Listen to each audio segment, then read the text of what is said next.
A day before the US election, the Biden administration stepped up criticism of Israel for not doing enough to improve humanitarian conditions in Gaza. The US State Department called the results not good enough as a 30-day deadline looms for Israeli officials to meet certain requirements or risk potential restrictions on military assistance. The message was conveyed by US Secretary of State Antony Blinken to Israeli Defense Minister Yoav Gallant during a phone call. The Secretary emphasized the importance of ending the conflict in Gaza and bringing all of the hostages home, as well as planning post-conflict situation.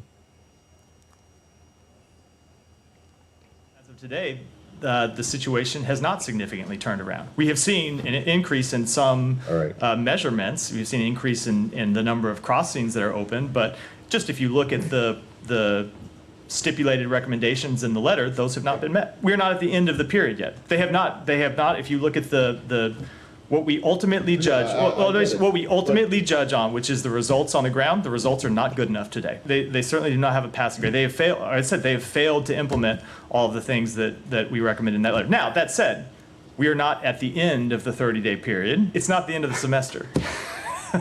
We don't hand out grades in the middle. Meanwhile, as the world leaders continue to urge immediate ceasefire in Gaza, reportedly the United States and Saudi Arabia are discussing a potential security agreement that wouldn't involve a broader deal with Israel. Sources say the agreement under discussion is not a full defense treaty. Saudi Crown Prince Mohammed bin Salman and the White House want to reach the agreement before President Joe Biden leaves office in January.